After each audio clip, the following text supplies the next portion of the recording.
Hello everyone, welcome to Suhana model classes. आज हमारा topic है भारत। भारत के बारे में हम आपको 4 लाइन बताएंगे। उसको बताने से पहले आपसे रिक्वेस्ट करना चाहेंगे, जो चैनल पर नया है चैनल को सब्सक्राइब कीजिए, बेल आइकन पर घंटी जरूर दबाइए ताकि हमारे वीडियो की सारी नोटिफिकेशन आपको मिलता रहे। आइए देखते हैं भारत के बारे में। तो उससे पहले हम 4 लाइन आपको रखना चाहेंगे कि हम लड़ते हैं आपस में, यह खेल है, हम जुदा भी होंगे तो मिलन के लिए, जंग का दौर आए तो देखना, हम एक हो जाएंगे वतन के लिए, हम एक हो जाएंगे वतन के लिए। तो आइए देखते हैं भारत के बारे में। भारत भारत एक ऐसा देश है जो सभी देशों में धर्मों के मामले में सबसे पहला स्थान पर आता है। यह एक ऐसा देश है जहाँ पर हर धर्मों के लोग, हर जाति के लोग निवास करते हैं। यहाँ पर हर एक धर्मों को समान रूप से हमें एकदम एक रूप से पूरा उनको समान इज्जत दिया जाता है, चाहे वह हिंदू हो, चाहे मुस्लिम हो, चाहे सिख हो, चाहे ईसाई हो, सभी को समान रूप से सभी को सर्व धर्म मानने का अधिकार दिया गया है। भारत एक ऐसा देश है जहाँ पर सभी लोग मिलजुल कर रहते हैं। भारत का 5 नाम है, जिसको जो बिहार के नाम से पड़ता है। भारत का 5 नाम जो बिहार के नाम से पड़ता है उसको हम लिख देते हैं। भारत हो जाएगा आपका एक इंडिया हो जाएगा, एक आपका हिंदुस्तान हो जाएगा, एक आपका आर्यवर्त हो जाएगा, और एक आपका रीवा खंड हो जाएगा। भारत के 5 नाम है जो बिहार राज्य के नाम से पड़ता है। तो भारत में का स्थापना 1498 ईस्वी में वास्को डी गामा ने किया था। लेकिन भारत का नाम भारत कैसे पड़ा? क्योंकि भारत का नाम एक यहाँ के राजा दुष्यंत के पुत्र भरत के नाम रखे थे, उन्हीं के नाम से, भरत के नाम से ही हमारे देश का नाम भारत पड़ा। और इसके बाद जो भी विदेशी लोग हमारे हैं वो एक ना एक नाम देते रहे। इंडिया का नाम भी दिए इन्होंने, उसके बाद हिंदुस्तान का भी नाम दिए, आर्यवर्त का भी नाम दिए, रीवाखंड का भी नाम दिए। अनेकों जितने भी हमारे लोग देश को जो भी शासन करना है सभी ने एक एक नया नाम दे दिया। भारत का स्थापना 1498 ईस्वी में हुआ था। 1498 ईस्वी में भारत का स्थापना हुआ। भारत का खोज किया था 1498 ईस्वी में। कौन? Vasco D gamma. Vasco D gamma कहीं और जा रहा था, लेकिन समुद्री मार्ग के द्वारा वह भारत तक पहुंचा। और वह भारत का कहाँ आया था? तो कालीकट बंदरगाह पर आया। कालीकट बंदरगाह ये जो कालीकट बंदरगाह केरल में पड़ता है। तो वास्को डी गामा समुद्री मार्ग से आया था यहाँ पे। वो कहीं और जा रहा था, वो अमेरिका का खोज करने जा रहा था, परंतु वह समुद्री मार्ग का रास्ता भटक जाने के कारण वो कालीकट बंदरगाह पर आ पहुंचा, जिसको हम भारत में पड़ता है। भारत में एक ऐसा राज्य है केरल है जो शिक्षा के मामले में सबसे आगे है। यह केवल शिक्षा के मामले में ही नहीं आगे है, यहाँ पे मसालों की भी खेती बहुत अच्छे तरह से की जाती है। भारत एक ऐसा राज्य है, भारत में कुल मिला के तत्काल में 28 राज्य हैं, जो हर राज्य अपने न अपने किसी न मामले में हम ऐसा पूर्ण सबसे आगे हैं। जैसे में गुजरात हो गया, दूध के मामले में है, महाराष्ट्र कपास के लिए है, गुजरात में भी कपास होता है, केरल मसाले में है, गोना में मध्य प्रदेश है, कोयला में झारखंड है, सोना में कर्नाटक है, बिहार आपका लीची में। हर प्रकार जिस प्रकार से जो भी राज्य हैं, हर राज्यों में एक न एक व्यवस्थाएँ रही है, हर व्यवस्थाएँ इसमें है, पूरी व्यवस्थाएँ इसमें की गई है। तो इसमें क्या हुआ है कि भारत का खोज 1498 ईस्वी में कालीकट बंदरगाह पर जब उतरा था, कौन? वास्को डी गामा केरल आया था।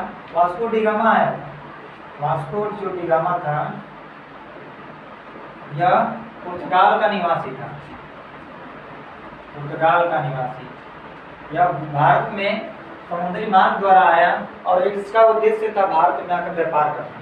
जो इसका उद्देश्य था वह व्यापार करना था, और इसने उन्होंने व्यापार किया।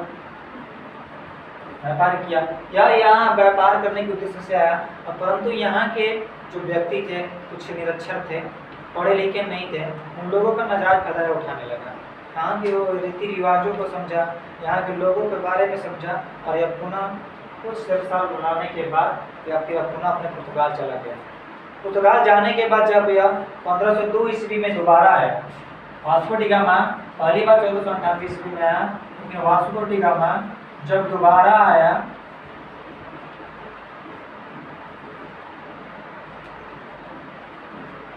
वास्को डी गामा भारत का दूसरा आगमन 1502 ईस्वी में।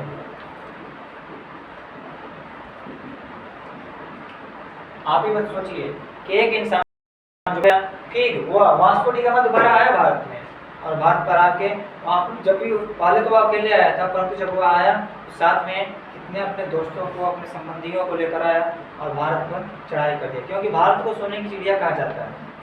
भारत एक ऐसा देश है जहाँ पर सोने की चिड़िया के नाम से जाना जाता है। भारत को सोने की चिड़िया कहा जाता है, सोने की चिड़िया।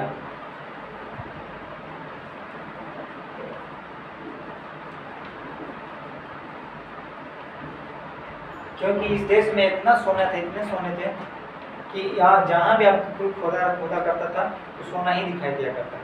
परंतु यहाँ पर अंग्रेज, डच, फ्रांसीसी, ब्रिटिश जितने भी आए हमारे देश पर शासन किए, हमारे देश पर अत्याचार किए, और यहाँ के जितने भी थे, जो भी अच्छी चीज़ थे वो उस पर राज कर यहाँ से लेकर चले गए।